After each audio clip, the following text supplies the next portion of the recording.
Welcome back to another episode of the Basketball Lab Podcast. I'm your host, Mark Shannon, and once again, I'm joined by my co-host, Marco Corona. What up? I was doing the Devo Brown. It didn't work out. I didn't. What's happening, brother? Same old. It's the same thing every day, right? Yeah. Glad to be here. Glad to be doing another podcast, right? Good. At least you showed up on like Benson's. Right. Well, I mean, too soon. Well, I am wearing track pants and right. I'm glad you're wearing pants though. Right. Well, exactly. Right. Right. at least we have that goal. At least we have that out of the way, right? So at least everybody knows that now. Everybody listening knows that I'm wearing pants. All right. There's right, but I won't go into what I'm wearing. That's fine. Okay, we won't go into that. No, please, let's not. As I charge my phone in the middle of this podcast.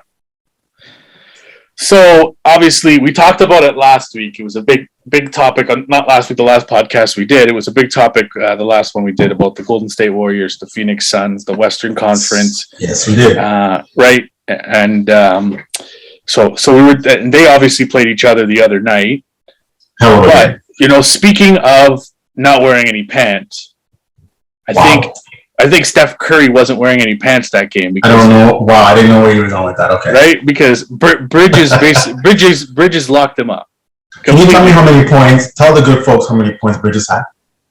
Bridges had 2 points, 2 rebounds, 3 assists on 1 of 4 shooting because all he was out there to do, and he played 41 minutes of action. 41. All he was out there to do was to shut down Steph Curry. That's what he was there to do. And he did it absolutely marvelously, right? Steph Curry ended up with 12 points, 3 rebounds, 2 assists, 4 of 21 shooting, 3 of 14 from beyond the arc. He turned the ball over. He only turned the ball over twice. But if you're talking about stat lines for a guy that's an MVP favorite, that's a bad stat line. But that just goes to show you the defensive attitude the Phoenix Suns have now, where before, obviously before they got Chris Paul, defense wasn't their strongest suit. Yeah. Right. Now they've won 17 straight. DeAndre Ayton looks good. Jay Crowder's performing well. Devin Booker, obviously that could be a huge blow, right? Yeah, that hammy. Yep. With the hamstring injury. But when you've got guys like Chris Paul, DeAndre Ayton, Jay Crowder, obviously losing Devin Booker is huge. But it's still early on in the season, right? But I still stick with my prediction of Golden State finishing first in the Western Conference, even though I'm a Phoenix Suns fan. So you can see by my jersey back here, but I still think that Golden State's going to finish first in the Western Conference. I don't think we're giving the Phoenix Suns the credit they deserve, which is weird because they're fresh off coming off an NBA final appearance, and yet here we are, giving Golden State all their flowers. And you know what? Rightfully so. I mean, as we stand right now, they're tied literally neck and neck. First place in the Western Conference. Again, like I said, that was a heck of a game last night or the night before, whatever it was. Basically, Steph Curry, as I trip over my words, just like he did that night, was basically a non-factor. Yeah. Right? If I'm not mistaken, he had his worst shooting night of his career. Just think about that, right? The worst shooting night of his career. Now, it is a November game, so let's not all trip out and start crowning, MIkal Bridges as Meta World Peace or Ron Artest. But it is impressive. It is a blueprint for sort of, right? And that's what happens, right? Like certain teams will do certain things to certain players, and other teams try to copy. But what happens is you have to have the right personnel to execute your plan. And I think that's what the Phoenix Suns did to a T. You used the word marvelously. I agree with that. I don't know what that means. I don't know if that's how you spell it, but he did the job. And I don't know who said it, but that was the best 2-point performance that we have seen in a long time. Yeah. Right? I mean, and that just also goes to show you, by the way, that a guy like that could only have 2 points and have that much of an impact on his team. And the rest of the team still is able to go out there, perform, and get the win. Because we're not having this conversation if MIkal Bridges has 2 points and Phoenix loses by 5. No, right? Yeah, Right? I mean, I still think you're having the conversation. I just don't think it's I don't know. big of a deal. I don't know if we are. I don't know if we are. Well, I do. I think obviously I still think we're having the conversation if Phoenix wins and Steph Curry puts up 20 plus points, but he's shooting 30 something shots. You know what I mean? No, I'm saying we don't have this conversation if Phoenix loses that game, right?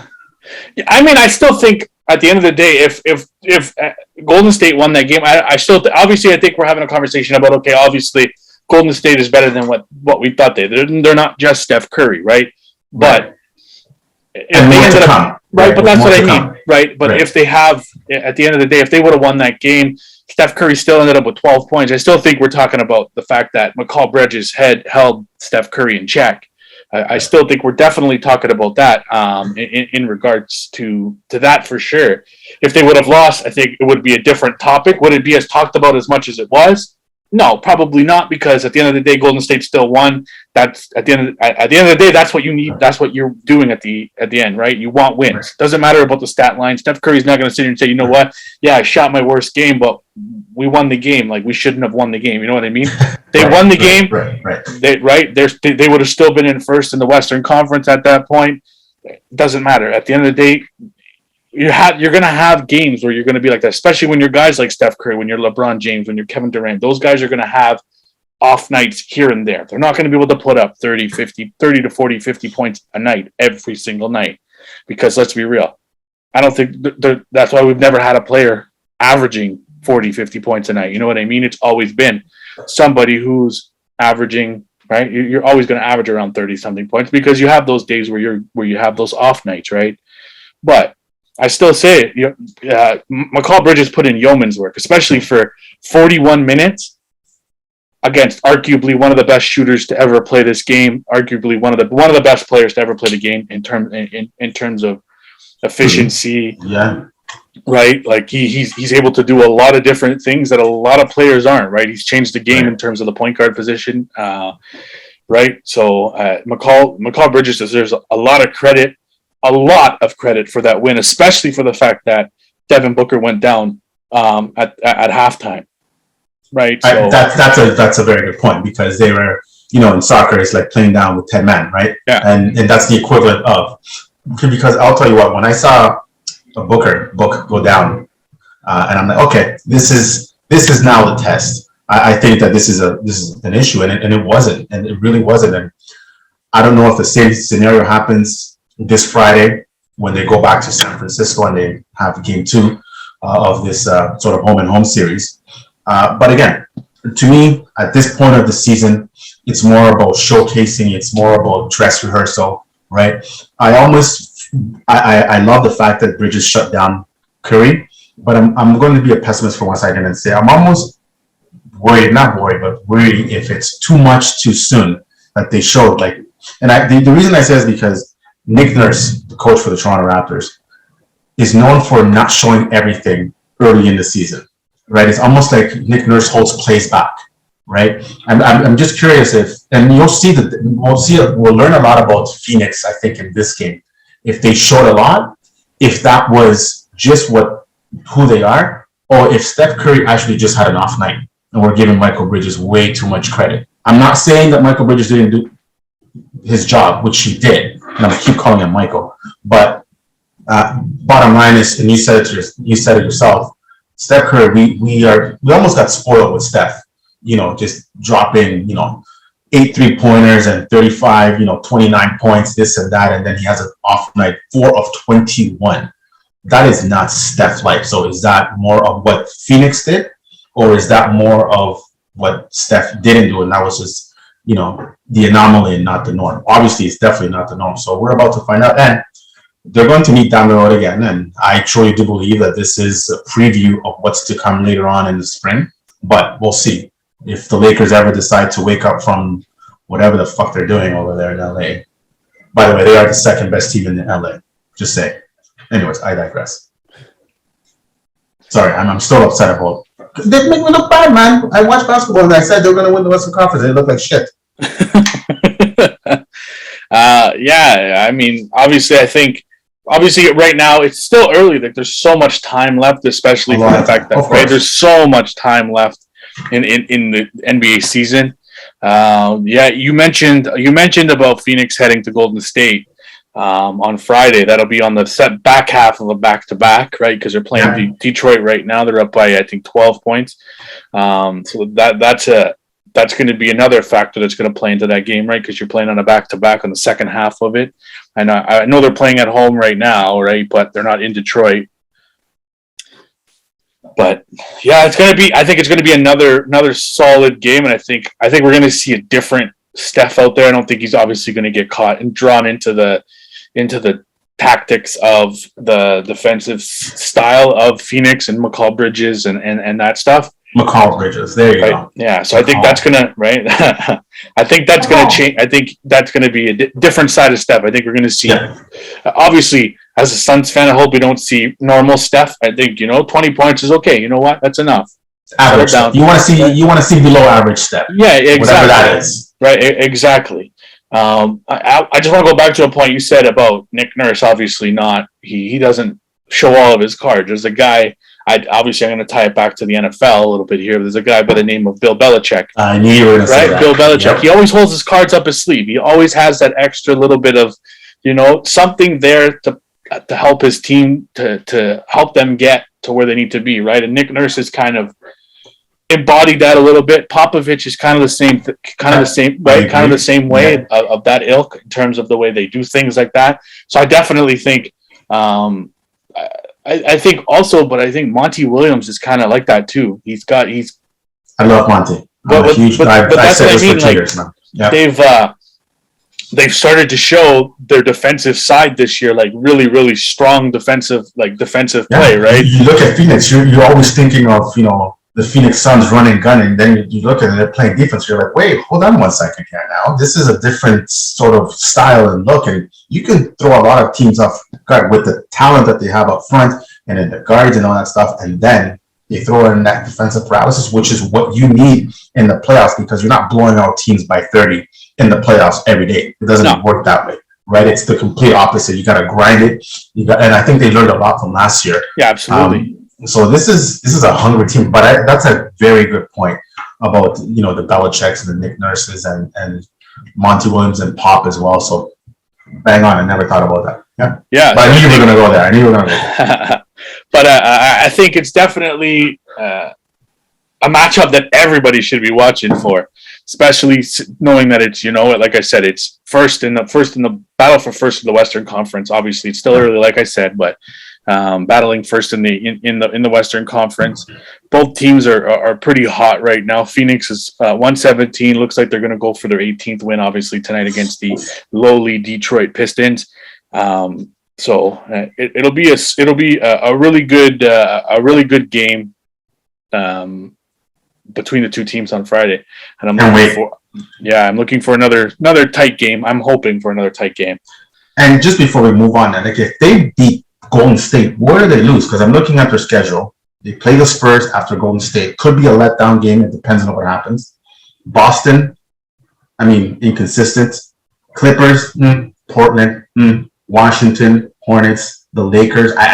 You can be talking about a 20, 23, 24 game win streak if they can run this table in December. Like I just don't see any spots where you're like, okay, that's a trouble spot. If they can get through Golden State this weekend, we might be talking about winning streak in the high to mid 20s.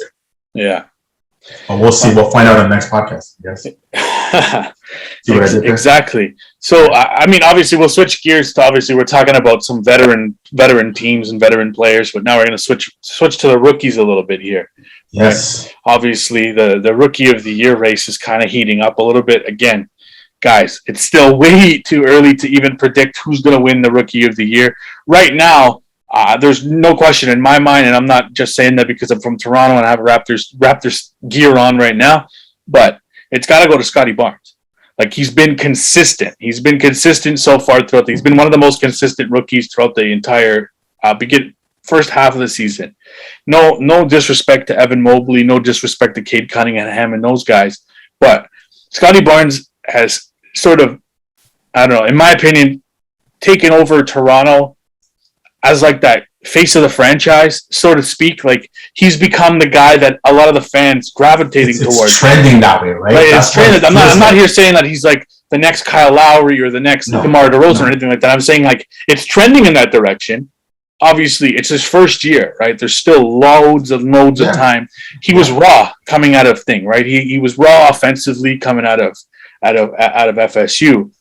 Defensively, that was his big thing, right? And he's been a great defensive player for the Toronto Raptors so far this season, right? This like tonight they're playing the Golden State Warriors, defending NBA champions. He's got what 13, 6, and 4. Milwaukee. Right. Sorry, that's it. Milwaukee. Sorry, 13. It's because you have Golden State picked as your pick. Exactly. But he's got 42 minutes, 13 points, 6 rebounds, 4 assists on 5 of 9 shooting, 3 of 6 from beyond the arc, and he's also got 3 steals. Right, so I mean he's in a little bit of foul trouble, but it's the defensive side of the ball his defensive side of the right, and I think a lot of it, his defensive side of the ball has led to a lot of his offensive outbursts this season, right? Able to get steals and out on the run, right? And he's been able to do a lot more. And don't get me wrong, when they drafted him, I was kind of skeptical of the pick. Because of the fact that, right, he was raw. There was guys like Jalen Suggs that were there, Kuminga, like those kind of guys, right? And by the way, if you're listening and watching the podcast and you thought that Scottie Barnes was the pick, you're full of shit or a genius. Yeah. Because there's no way that anybody, including ourselves or whoever was watching, everybody was surprised to a certain extent that the Toronto Raptors went out of their way to pick this kid as their actual number 4 pick, right? The 4th pick overall in the NBA draft. And it turns out to be, so far, again, it's December, literally the first week of December right now, that this kid has been the best of the 3 top 5. Shout out to Duarte and the Pacers, by the way, I think is really playing. He's really not getting the credit he deserves. But anyways, these 3, Mobley, Cunningham, and obviously Scottie Barnes, right? Have been, the top of the class, but Scottie Barnes to me has been the most, and the word that you said is the key here, the most consistent of the 3. Nothing spectacular. He's not dropping 40 a game. He's not giving you 35. None of them are. But what I'm saying is based on games played, availability, minutes played, he's played the most minutes out of the 3. Yeah. Right? I think he leads in all categories, major categories, except for blocks per game. And you can correct me if I'm wrong. And he is a key component in what the Raptors do as well, right? Which is he's a Nick Nurse prototype. And I said, I think a few weeks ago, if Nick Nurse was to go in the lab and draw this perfect player, you probably get a picture of Scottie Barnes. Yeah. Right. To play for this system. He's long, he's athletic, he can play defense, right? I mean, to me, that's the prototypical Raptor player right there. And then everything else that he gives you has been a welcome sight. And I think that most people have underestimated what he can do on the court because they were looking at the Suggs and the Mobleys and the Cunninghams, etc. Right? And then Scottie Barnes was kind of that, I don't know. It was a vanilla pick for some people. And he's turned out to be the golden ticket so far. Now, again, it's early in the season. Some of these kids by this time of the year have played more games than they probably ever played in one season. Yeah. Right. So we're gonna and Scottie Barnes went through that period of time where he was kind of slumping a little bit. But what he was doing everything else. First of all, his core vision, by the way, is the most impressive part of his game that I did not notice that he had. Like this guy has some core vision, so that means he has a high IQ. Right? And again, all the other guys, phenomenal players. Don't get me wrong, and they deserve to be picked where they were. But Scottie Barnes, to me, right now, if you were to pick the Rookie of the Year, which is not chosen in November, December, right now he's leading the race, man. Yeah, and I mean, I'm gonna say it, and Philadelphia fans can get on me all they want. Don't do it. But Scottie Barnes is what Philadelphia thought they were getting with Ben Simmons. Wow. Right? It's still obviously early in his career, and I don't want to put too much pressure on the guy. But I mean, he could do it on both ends of the floor. Plus, he takes 3-point shots, right? Ben Simmons doesn't do that. So you need shots in general. Well, that true too, right? But Yeah. Okay. that's the thing. Like, it's like you're talking about a guy who not nobody expected. Everybody, I think a lot of people were talking about him after they drafted him and said, okay, you know what, this is going to be the guy that's going to win the Rookie of the Year.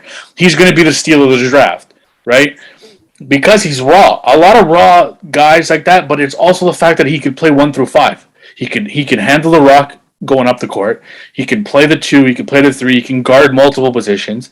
He can play the 5. Right. He's also active on the boards. He's active in the steal department. Right. As evidenced by his 5 steals today. Right.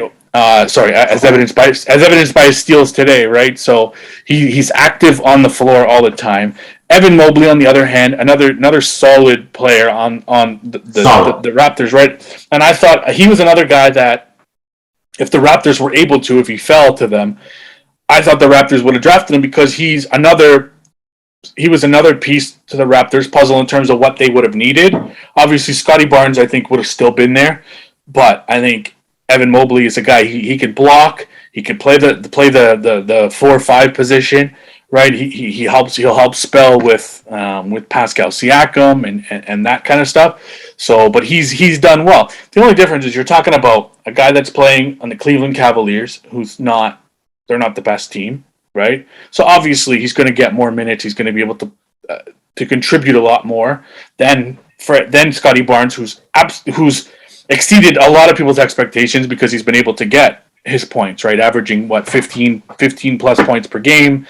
Yeah. 8.2 rebounds per game, 0.8 blocks per game, right? So he's been able to do a lot of different things there. And then you've got Cade Cunningham, who's a ball dominant guard, but he's playing on the Detroit Pistons. Like, I mean, obviously he's going to be able to put up his points, right? He's had I think he was out for the first little bit of the season, right? Yeah. Right. So he's just getting back into full swing. So I think we may see a change later on in the season. And again, folks, it's still a long way to go before this season's over. You don't crown an NBA champion, you don't crown an MVP, you don't crown any of that in December, because there's still a long way to go. But right now, if we're talking about who we're picking right now, Scottie Barnes, if the season were to end today, right? If the season were to end today because the MLB just went on a lockdown, right? Like, you know what I mean? Like, if the NBA went there, right? If they locked their players out, Scottie Barnes would have won the Rookie of the Year, in my opinion. You had to throw in the MLB in there. For sure. Okay. Just saying, yeah. For sure. You know, Rob Manfred, right?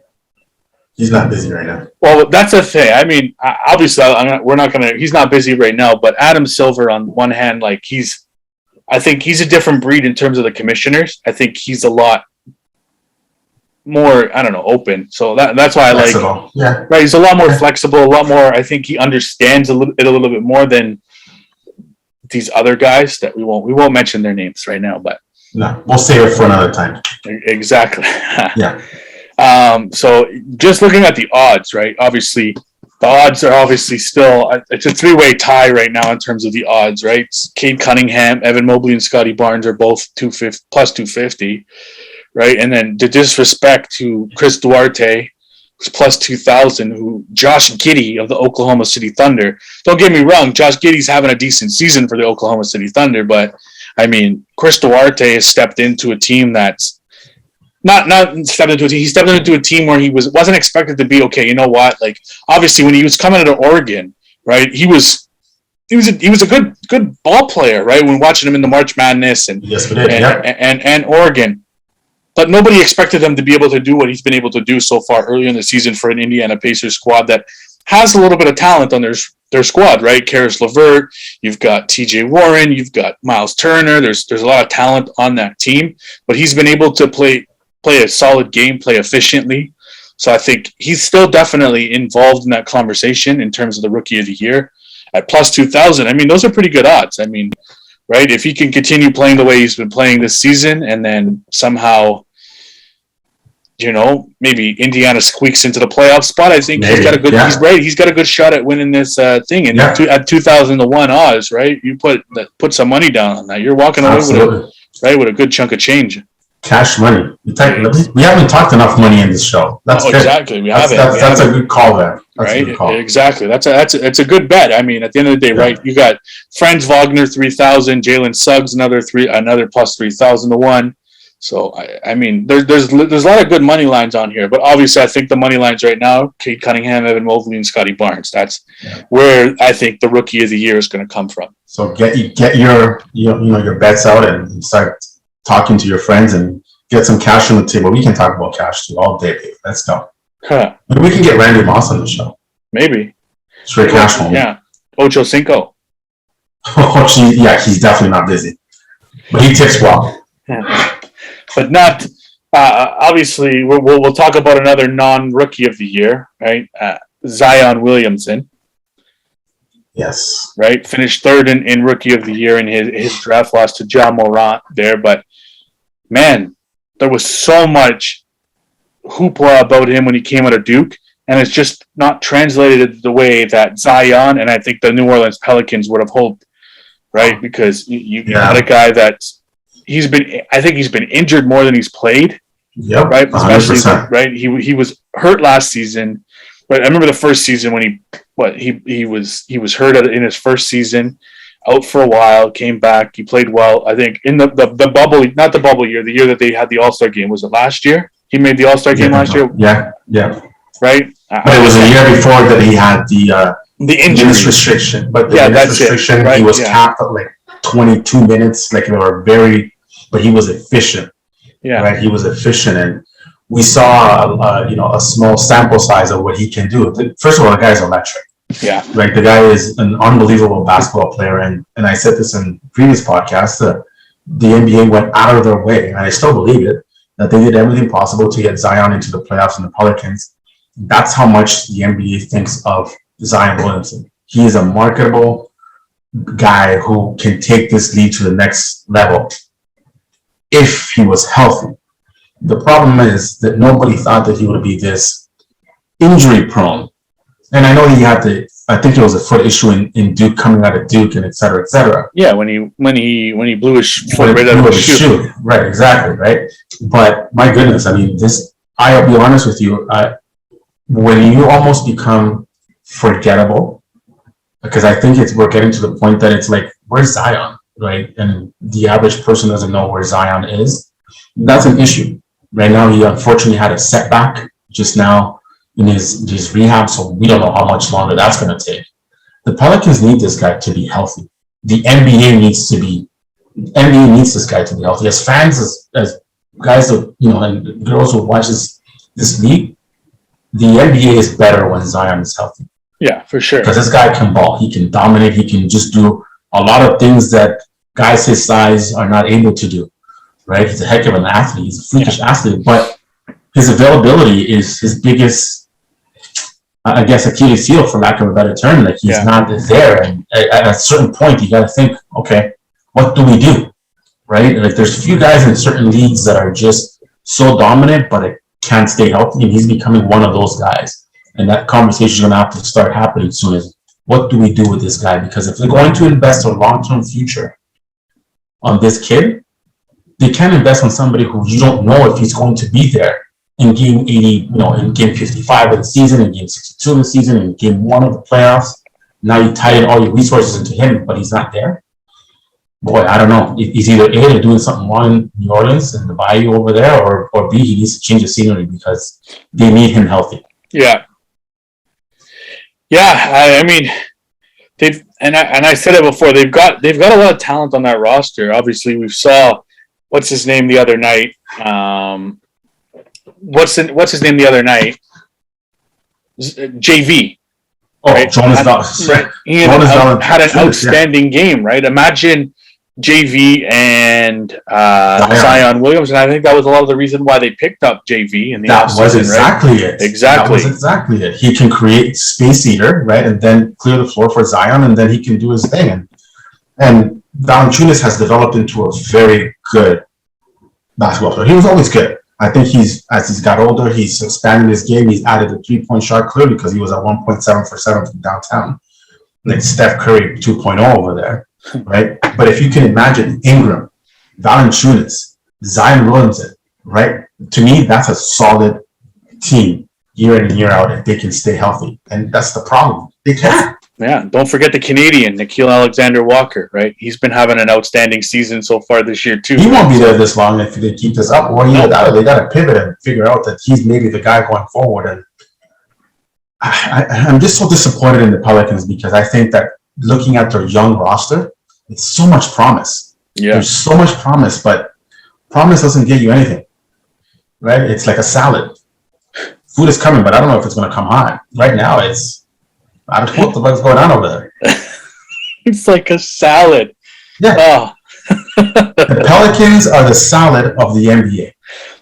Well, that or it's like a beer with just foam, right? That's what it is. That's gross, right? That's what I mean, right? The salad's gross too, right? It depends on the salad, I guess. It depends, right? It depends on the diet. We're not shitting on salad. No, I'm just saying. For me, it's gross, but I eat it. Don't get me wrong, I eat it. But I mean, I'd rather not. I'd rather eat a pizza, but a nice steak. I'm sure Zion would rather eat a pizza too, right? If you listen to Kendrick, that's the problem. But if you listen to Kendrick Perkins, that's what he thinks is the problem, right? He needs to lose the weight.